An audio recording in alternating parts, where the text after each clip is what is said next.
The BWSSB had taken up a massive project which had literally gone down the drains. But now there are takers for the treated drainage water. Who are those? Let's take a look. The BWSSB supplies around 1,250 MLD water to Namma city. In this, only 20% water is generally used for drinking and cooking purposes, and the rest flows into the drains of Bengaluru. With so much of water being wasted, the BWSSB came up with a plan to set up water treatment plants at 8 locations in the city and sell the water to the needy areas of Bengaluru. But the project failed as there were no takers for the treated water. But now there is one needy area that is seeking the same, and that is the KIADB industrial area. In this region, there is severe shortage of water with absolutely no water source. We are pumping 40 MLD secondary treated water from Raja Canal to this area. We are treating it to tertiary level and supplying to them for the regular use, because they do not have any water source nearby, and also there is no so even if they go for borewell and all, the availability of water in the borewell is also very difficult task. This work is almost 60 to 70% of the work has been completed. Treatment plant is concerned. I think by end of December we can able to commission the project. The BWSSB has decided to sell treated water in these areas. With 2,500 industries set up in the industrial region, the managements have sought 80 MLD of treated water from the BWSSB.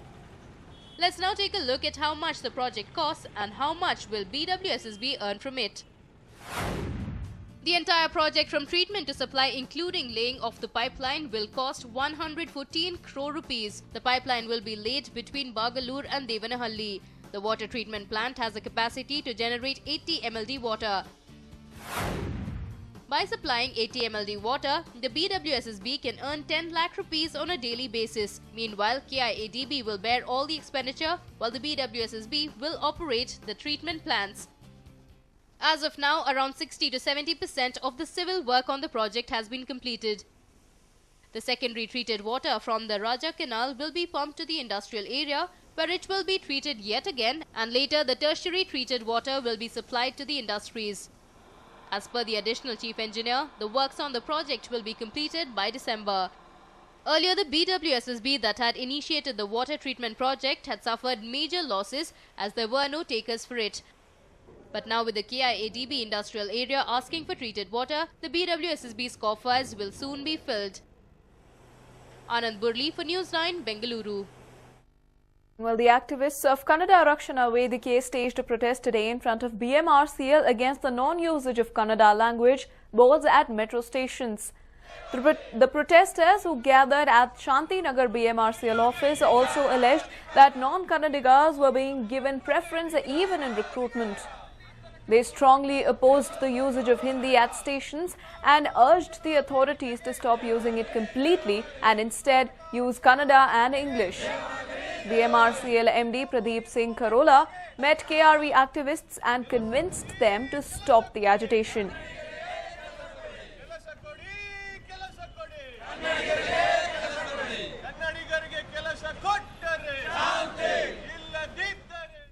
Well, Bengaluru is often said to be the melting pot of different cultures. Until a few decades ago, it was home to a world-famous Russian painter who has now left his legacy at our very own Chitrakala Parishad. The most sought-after art school in the city has unveiled priceless paintings by Russian painter Sviatoslav Rorik. His paintings depict the Indian culture, which is beautifully exhibited through striking images of snow-capped mountains and women clad in saris and traditional jewelry. The exhibition displays 117 such rare paintings donated by Sviatoslav Rorik to Chitrakala Parishad in 1990.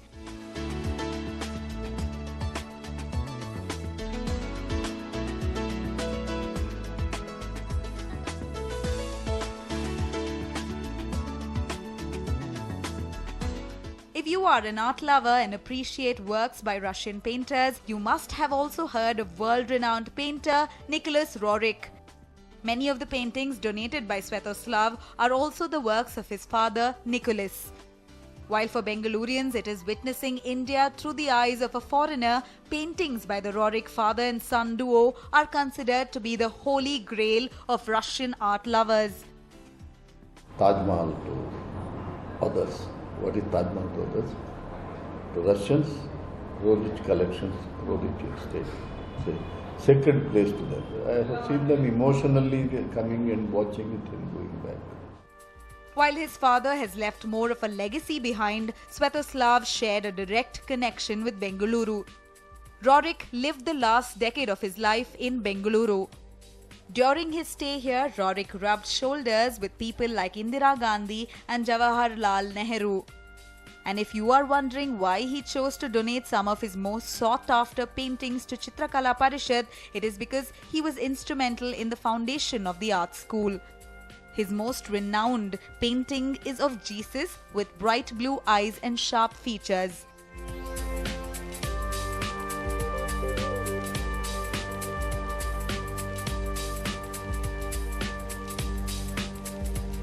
His special artwork is one which you can see, the Christ. This is the main attraction. The other one, we have this Kanchanajunga Himalaya. That's another part which is very attractive.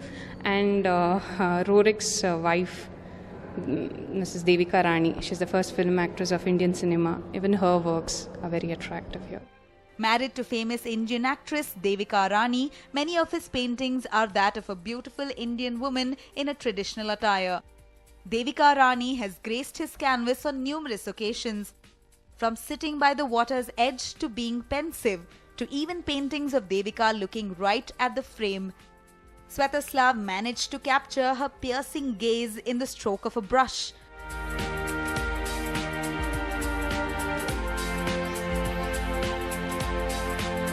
While Chitrakala Parishad plays host to hundreds of visitors during their exhibitions, these invaluable paintings by the Rorik duo is expected to be a surreal experience for visitors. Shobha Jojika, News 9, Bengaluru. She had a tragic past and now she finds solace working at Hebbal's graveyard. Well, it's time to meet Bengaluru's gravedigger Soumya. This girl who is standing here with folded hands is Soumya. All of 18 years, if you question her about her profession, you might be left shell-shocked. That's because Soumya works at the graveyard. Yes, you heard that right. Soumya works as a grave digger and helps in cremation of the dead bodies in Hebbal's cremation grounds for the Hindus.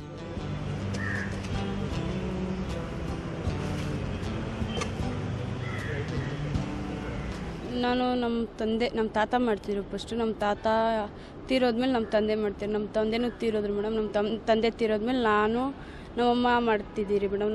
ನಮ್ಮಮ್ಮಕ್ಕೆ ತುಂಬಾ ಕಣ್ಣು ಕಾಣಿಸಲ್ಲ. ನಮ್ಮಮ್ಮ ಮನೇಲಿ ಇರ್ತಾರೆ. ನಾನು ಬಂದು ಬೆಳಗ್ಗೆ 8 ಗಂಟೆಗೆ ಬಂದು ಸಂಜೆ 6:30 7 ಗಂಟೆಗೆ ಹೋಗ್ತೀನಿ ಮೇಡಮ್. ಏನಾನ ಬಂದರೆ ಎಲ್ಲಿ ಹೊಟ್ಟೆಗೆ, ಇಲ್ಲಾಂದರೆ ಏನೂ ಇರಲ್ಲ ಮೇಡಮ್. ನಾನು 18 ವರ್ಷ ಆಯಿತು. ನಾನು ಸಣ್ಣ ಹುಡುಗಿಯಿಂದ ಎಲ್ಲ ಕೆಲಸ ಮಾಡ್ಕೊಂಡಿದ್ದೀನಿ madam. Soumya is no doubt a brave girl. When most of us are scared to step into a graveyard, Soumya has no problems working from 8 in the morning till late in the evening. And guess what? She is used to this place since she was 7 years old. But how did Soumya land in this place? Well, Soumya's story goes like this. Her great-grandfather, grandfather and her father as well worked at different graveyards in Namma city. But when Soumya was 7 years old, her father passed away. Simultaneously, even her mother, who was partially blind, was removed from her job. With no choice in hand, the little girl had to take up the burden of her family on her little shoulders. And now, for the last 11 years, she has been taking care of the 5-acre cremation ground in Hebbal. ಬೇಜಾರ ಇನ್ನೇನು ಮಾಡೋದು, ದುಡ್ದಾಕೋರು ಯಾರೂ ಇಲ್ಲ ಮನೇಲಿ, ಗಂಡಸರು ಯಾರೂ ಇಲ್ಲ. ಅದರಿಂದ ಅವಳನ್ನ ಅಲ್ಲಿ ಕೆಲಸಕ್ಕೆ ಕಳಿಸ್ತಾ ಇದ್ವಿ. ಇವಾಗ ಎಲ್ಲಿ ಓದಿಸೋಕ್ಕಾಗುತ್ತೆ? ನಮ್ಮ ಕೈಲೇ ವಯಸ್ಸಾಯ್ತು, ನಮ್ಮ ಕೈಲೇನು ದುಡಿಯೋಕ್ಕಾಗಲ್ಲ. ಅದರಿಂದ ನಾವು ಕೆಲಸಕ್ಕೆ ಬಿಟ್ಟಿದ್ದೀವಿ. Earlier, Soumya and her mother used to live in a small hut in the Hebbal graveyard itself. But due to unscrupulous elements, she had to shift to her relative's house in KG Halli. Soumya has to fend for herself and her mother. Earlier it is learned that BBMP used to pay her father 300 rupees for the job he did at the graveyard, but soon after his death, the BBMP stopped to pay Soumya. Now Soumya is living in a miserable state. With little money she gets from the people who come to cremate their beloved's dead body, she is managing to survive. She has even appealed to the BBMP officials who look into the matter, but sadly, all her appeals have fallen on deaf ears. But now Soumya's sad plight is known to all. Will the BBMP spare a thought for the brave girl? Shobha Jojiga for News 9, Bengaluru.